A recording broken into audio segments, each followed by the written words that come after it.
Estamos de volta aqui no programa Trocando Ideias na Canção Nova, hoje falando sobre consumismo.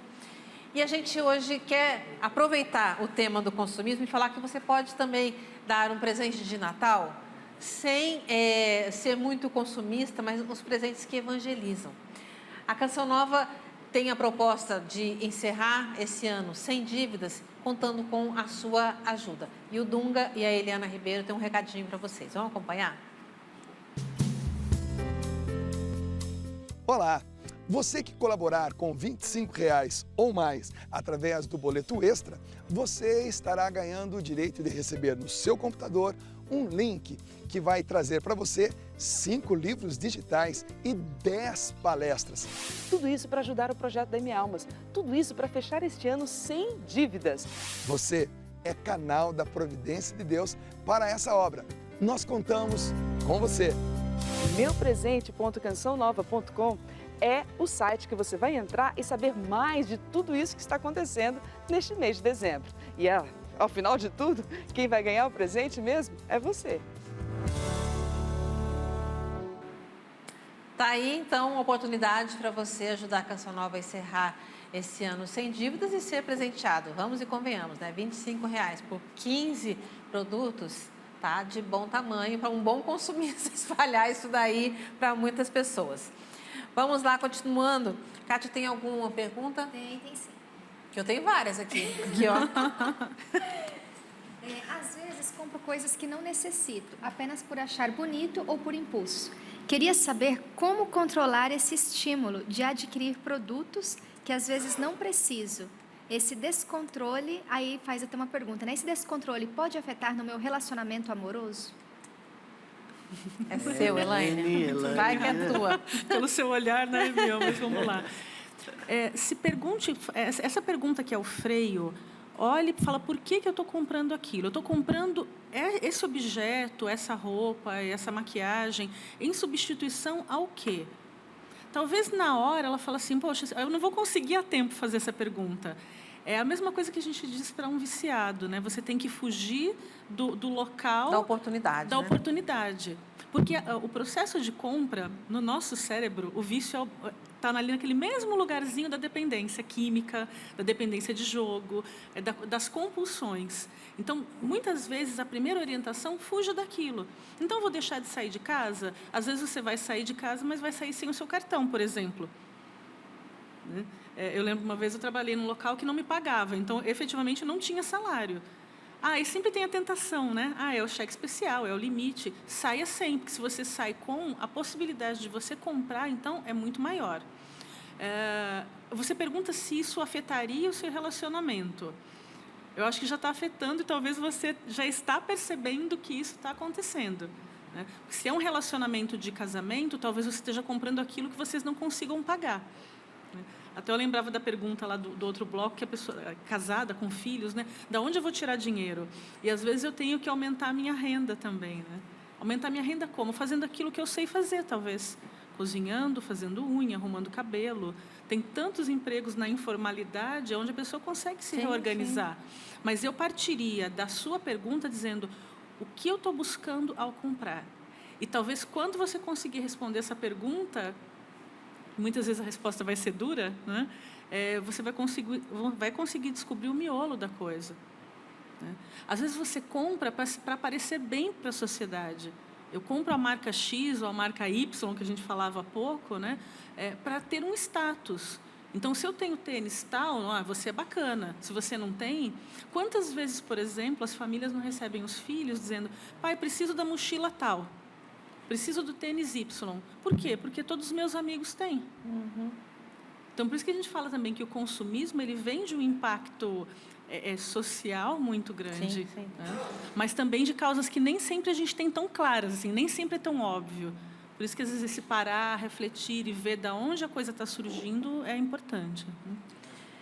A gente, antes de começar o programa, né, conversando aqui, a Maria Augusta estava contando uma experiência que ela foi fiscalizar uns shoppings aqui da região, semana passada, 2 shoppings, e que os lojistas estavam rindo até de orelha a orelha. que tinham acabado com o estoque. Mas eles tinham uma explicação para isso? Porque, meu Deus do céu, aí a gente até perguntava para o professor, mas em plena crise, eles assim, na maior alegria. Exatamente. Quer dizer, muitos lojistas disseram, olha, a loja está desarrumada, isso segunda e terça-feira, porque no final de semana nós vendemos tudo o que tinha no estoque, vendemos tudo o que tinha na vitrine, enfim, e estavam realmente muito satisfeitos. E aí a gente brincou, né, quando a gente saiu da loja, gente, cadê a crise? Né? Mas é uma coisa que preocupa, porque a gente sabe que o desemprego está aumentando, a gente sabe que as pessoas estão enfrentando situações de dificuldade, e aí voltam as questões. Será que é o cartão de crédito? Porque em janeiro a fatura vem. Aliás, em janeiro não é só a fatura que vem, né? Vem a fatura, vem a lista do material escolar, vem IPVA, vem IPTU, enfim. Janeiro é sempre um mês de muitos gastos, né? As pessoas que pagam seus conselhos regionais começam a pagar também em janeiro, e por aí vai. E muitas desses gastos, você não tem como fugir. Né? Quer dizer, você precisa comprar o material escolar do seu filho. Sim. Né? Você tem o seu exercício profissional, você precisa pagar o seu conselho regional. Então, quando a gente faz a compra em dezembro, nós temos que pensar que se eu estiver comprando no cartão de crédito, eu vou ter que pagar isso em janeiro. Né? Quer dizer, eu passo um Natal mais abastado, mas a conta virá. E aí, como é que eu vou lidar com isso, com todas as outras questões que já estão aí programadas para esta época? Então, é preocupante, né?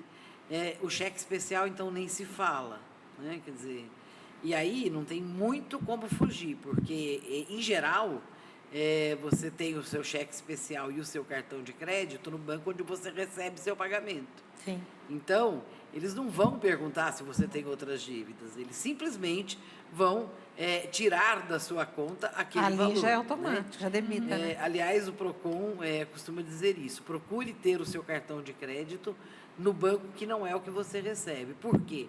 Porque você abre uma margem de negociação caso você tenha um problema. Porque enquanto o banco não precisar negociar com você, ele vai deixar você gastar à vontade e simplesmente ele vai lá e entra na sua conta. Aí as pessoas dizem, bom, mas o banco não pode tirar mais do que 30% do que eu ganho. Sim, é verdade. Só que você vai ter que entrar com processo contra o banco para conseguir reaver o dinheiro. Então, não é uma situação simples.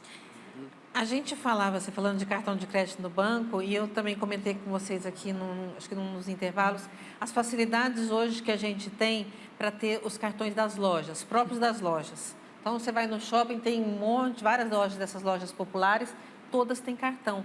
E a facilidade para você fazer o cartão, porque hoje em dia você não precisa mais de comprovante de renda, né? Vão liberando, o seu CPF, acho que eles fazem a consulta no SPC, no Serasa, sei lá, tá ok? Já libera. Então, quer dizer, aí você abre aquele leque de cartões. Você tem duas situações aí nos cartões, né? Você tem algumas empresas que trabalham com cartão fidelidade, que você, à medida que você vai comprando, você não é cartão de crédito. À medida que você vai comprando na loja, eles vão te dando alguns descontos, oferecendo alguns benefícios. Tomando cuidado para que isso não vire uma compulsão de compra, pode ser uma coisa interessante, né?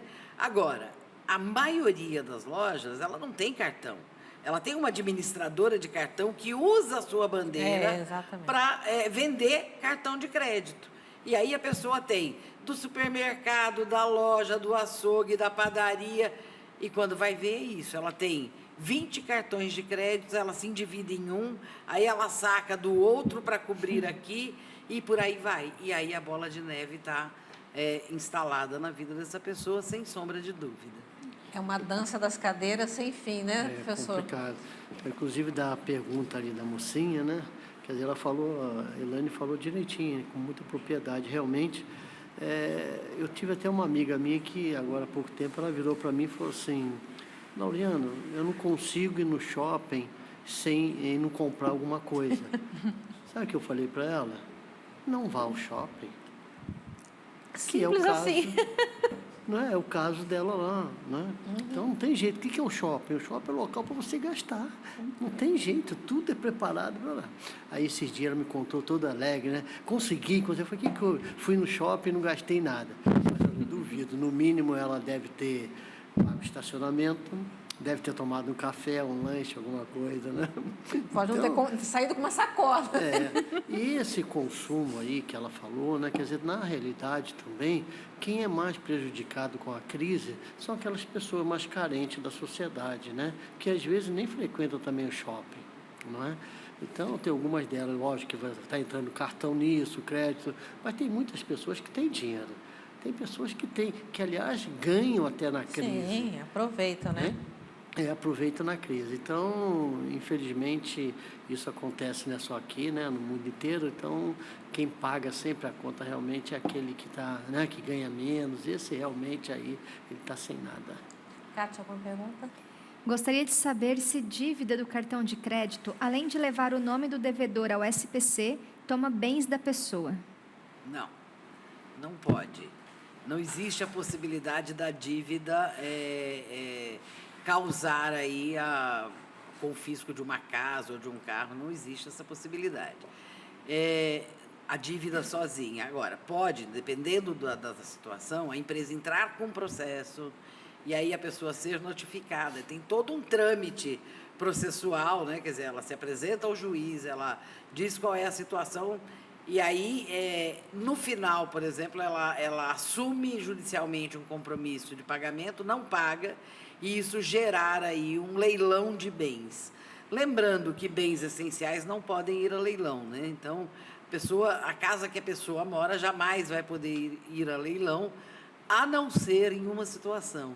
É quando ela é avalista de uma dívida e ela dá a casa como bem para ser o avalista. Então, por exemplo, o fiador de aluguel, ele oferece o seu imóvel em fiança, se comprometendo a arcar com aquela dívida caso o inquilino não pague. Ele é o principal pagador, né? Isso. E neste caso, se ele não tem o dinheiro para pagar, a casa dele pode ir a leilão. Nossa, olha que É a única situação em que ele pode ter, porque ele ao oferecer o bem, ele se torna o fiel depositário daquele bem, porque ele ofereceu aquele bem como garantia para o pagamento daquela situação. Saiu daí, não existe esta possibilidade, né? O juiz pode mandar o oficial de justiça na casa da pessoa para penhorar bens, desde que não sejam bens essenciais. Então, geladeira não vai ser penhorada, a televisão principal da casa não vai ser penhorada, a casa não vai ser penhorada.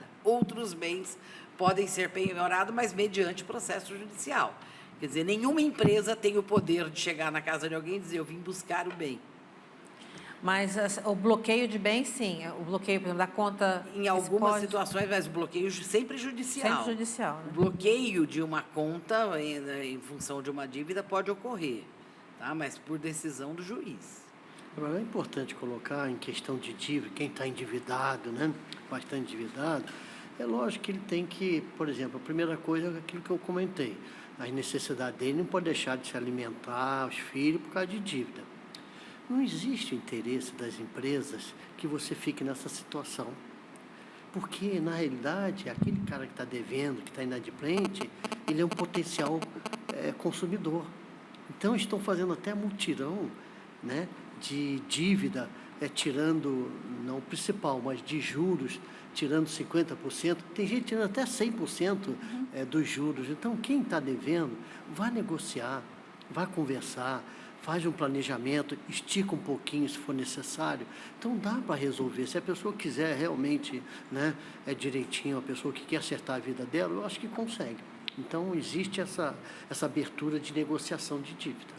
Essa negociação é feita através do PROCON ou não? O PROCON faz conciliação também, aí? o PROCON faz através do núcleo do superendividamento e que hoje está sendo estendido aos PROCONs municipais. A gente acabou de passar na região por um processo de capacitação em que os PROCONs municipais foram preparados para começar a desenvolver esse trabalho também. E alguns já estão aí dando os primeiros passos nesse sentido. Os famosos acordos que as pessoas... Os acordos. Agora, uma coisa que é fundamental neste processo de discussão de dívida é saber qual é a capacidade de pagamento da pessoa.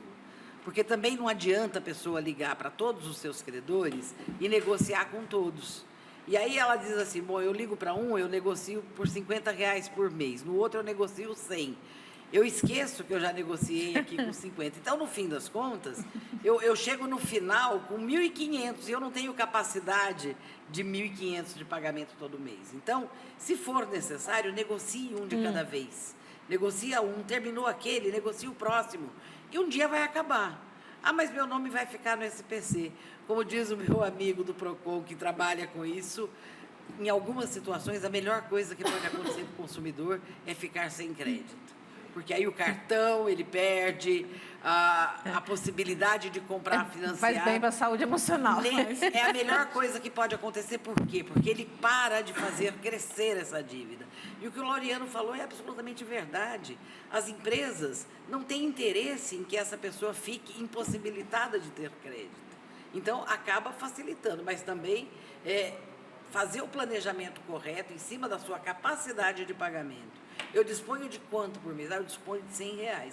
Então, é isso que eu posso pagar por mês. Senão, eu não resolvo o problema. E os bens materiais, por exemplo, você tem um automóvel 2014, vende automóvel 2014, compra um 2005, com esse dinheiro quita a dívida, depois você acertar, volta a ter um carro novo de novo, até um carro zero. Mas não, tem gente que tem um automóvel, está devendo, mas não, ele não quer vender, quer ficar com aquele 2000. Quer ficar de carro zero. Com o carro zero. Verdade. São e outras coisas que até já foram faladas aqui, né? Quer dizer, hoje a internet é uma questão fundamental por questão de escola, de filhos, etc.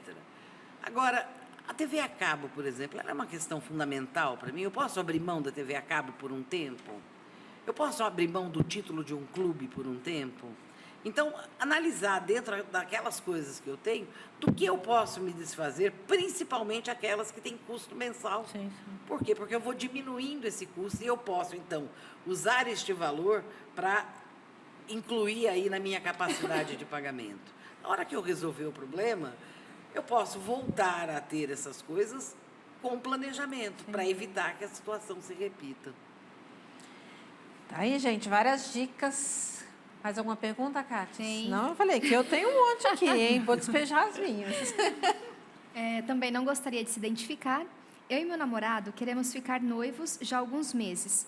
Porém, eu já tenho uma situação profissional financeira bem estabelecida, enquanto ele é profissional liberal e está ainda engatinhando na profissão e não tem condições de prover uma família. O que a igreja diz sobre essa dinâmica familiar, papéis do homem e da mulher na família, quando temos essa situação financeira invertida?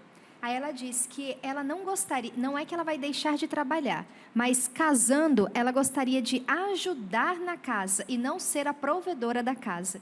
Então, ela quer saber também com relação à igreja. Vocês acham que o sacramento do matrimônio deve ser postergado somente pela situação de a mulher prover a casa, aguardando que ele tenha condições de prover o lar, mesmo que a nossa situação espiritual e psicológica já anseie pelo matrimônio?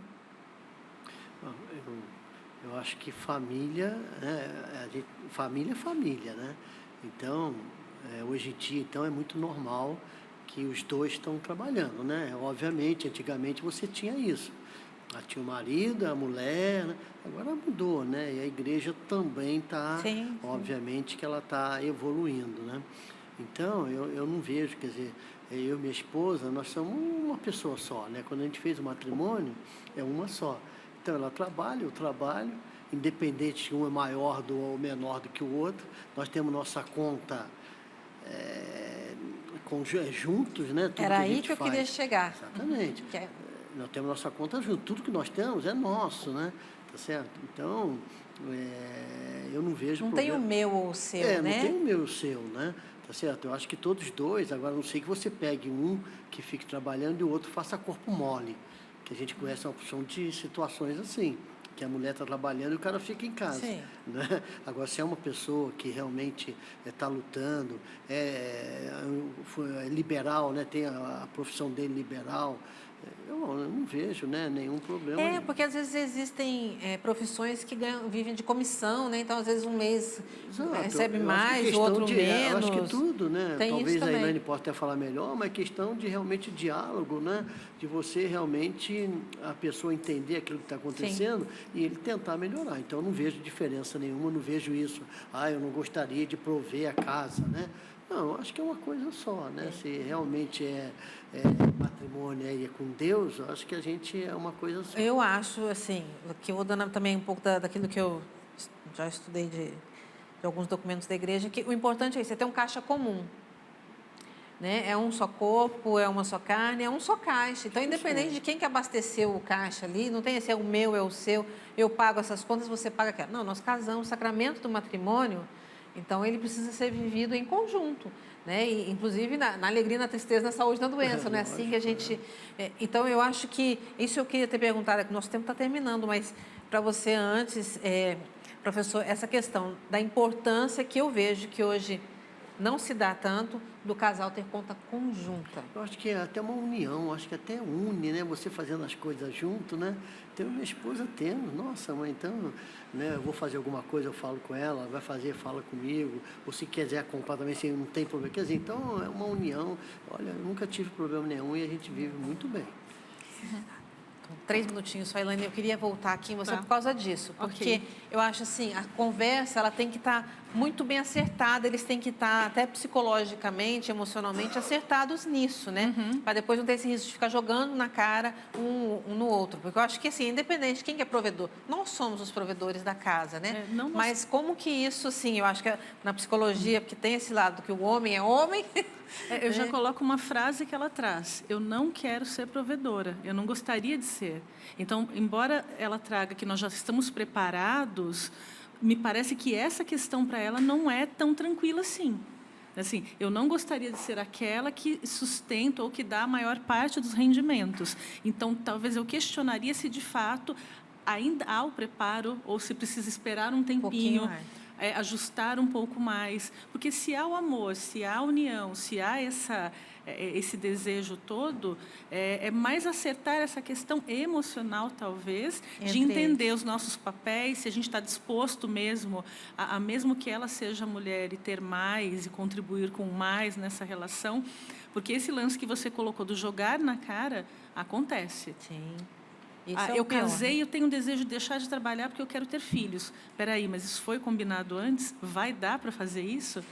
Né? Porque, às vezes, eu trabalho também e aquilo que eu pago, por exemplo, para uma babá ou para uma empregada, custa tanto quanto o meu salário. Então, de repente, não compensa, mas aí tem um lado da minha realização.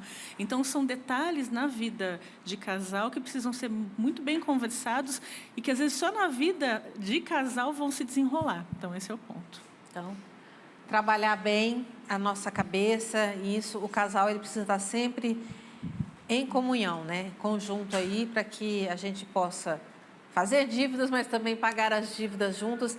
Eu acho que o mais importante é, no caso dela, entender aquilo que eu sempre falo. Nós aqui na Canção falando, nós vivemos da providência, e a gente acaba vendo a providência somente como uma questão financeira, e não é.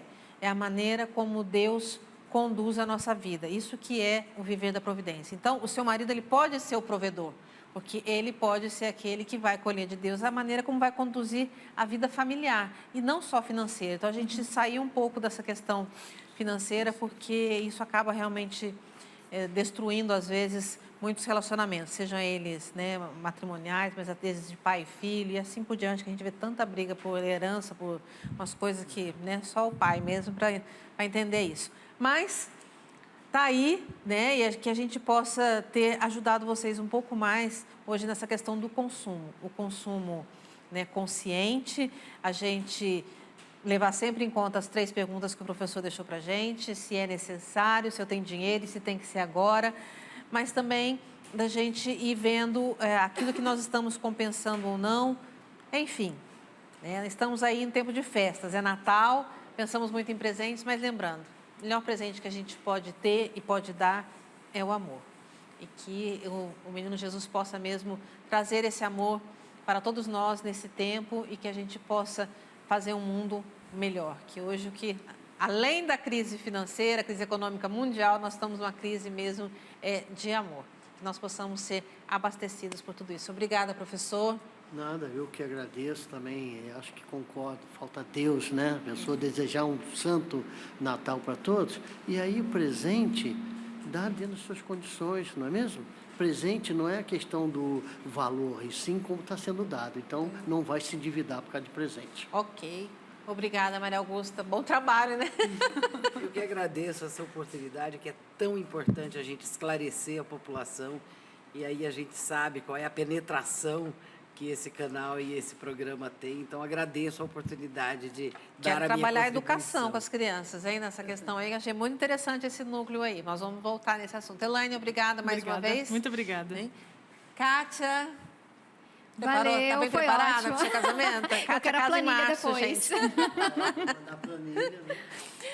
E a vocês um santo Natal, né? Um bom Natal para vocês, porque semana que vem nós não teremos programa, que é um dia especial, e a gente se vê logo depois do Natal, com a graça de Deus, mas sempre aí durante a programação da TV Canção Nova. Deus abençoe vocês e até a próxima.